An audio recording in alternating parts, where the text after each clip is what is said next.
Hello, I'm Joseph Delaney, and I'm the writer of the Spooks Apprentice series. And I've just written another one. It's called Brother Wulf, and it'll be published on May the 16th this year. It features Tom and Alice Ward. Grimalkin also puts in an appearance, but then the story itself is told by Wulf, the boy hero. I'm going to read an extract. I've not got the book. It'll be probably a couple of months before I get my hands on a copy myself. So I'm going to have to read you the text straight off my screen. So here it is, part of the first two chapters. Thunder crashed and devil lightning forked above me as I trudged up the achingly steep hill towards the Chippenden village. Grey clouds cloaked the top of the fells, and I knew that rain would soon follow the warning sounds of the thunderstorm. It'd be dark in less than an hour, and I dreaded to think what that would mean for me, a lone traveller in the county. I shivered. I quickly picked up my pace, and when I finally reached the village's cobbled streets, I swiftly entered the first shop that I saw. Two big pigs' heads, like bookends, were positioned at each end of a long, blood-stained wooden counter, but this was certainly no library.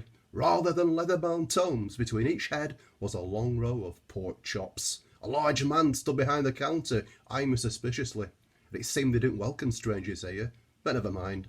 I was on a mission. Excuse me, sir, I asked the butcher, but where can I find the local spook? Mr. Ward. The man stared down at me for a long time, whilst wiping his hands on his apron. And what would someone of your persuasion be wanting with a spook boy, he asked, looking me up and down. Sorry, it's problems with the technology.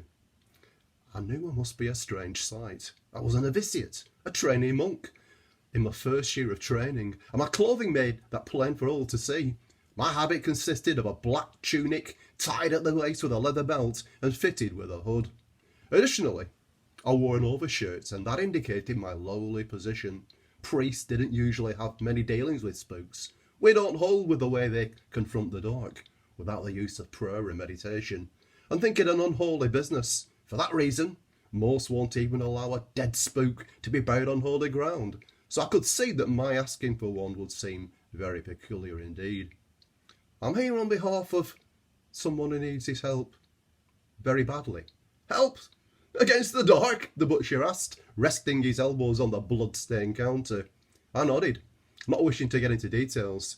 I've been racing to get here as fast as I could for 2 days, and I couldn't waste time being questioned like this. I needed to find this spook as soon as possible. You mean to say you couldn't sort out the problem with prayer? Well, that doesn't surprise me, the butcher said, his voice full of sarcasm. What's causing the trouble? A boggart? No, sir. It's a witch, I explained, trying to stay calm and not betray my impatience. The butcher laughed out loud at that, though I couldn't see the funny side of it at all. Witches were powerful and dangerous, and all too real, as I discovered recently. Finally, the man led me outside, and he pointed up the deserted street. There's a lane leads north out of the village, towards a big house in some trees. That's where the spook lives. But don't go up the path if you value your life. It's guarded by a savage boggart, and it'll rip you to pieces as soon as you enter the garden. Take the narrow track to the northeast. It'll bring you to a crossroads beneath a large copse of willow trees. You'll find a bell hanging there. Ring it, and the spook will come out to you. That's providing he's not away on business. And in that case, you might have a very long wait indeed. I listened carefully. I wasn't sure that the butcher had his facts right. I knew that boggarts were dangerous, and spooks hunted them down and killed them. So why would one guard a spook's house and garden? It seemed very unlikely. Thanks for your help, I said dubiously, and I set off up the street, glad to be away at last. Then after a few seconds, I heard a shout, and I turned back. Hey, the butcher yelled, and I saw him grinning.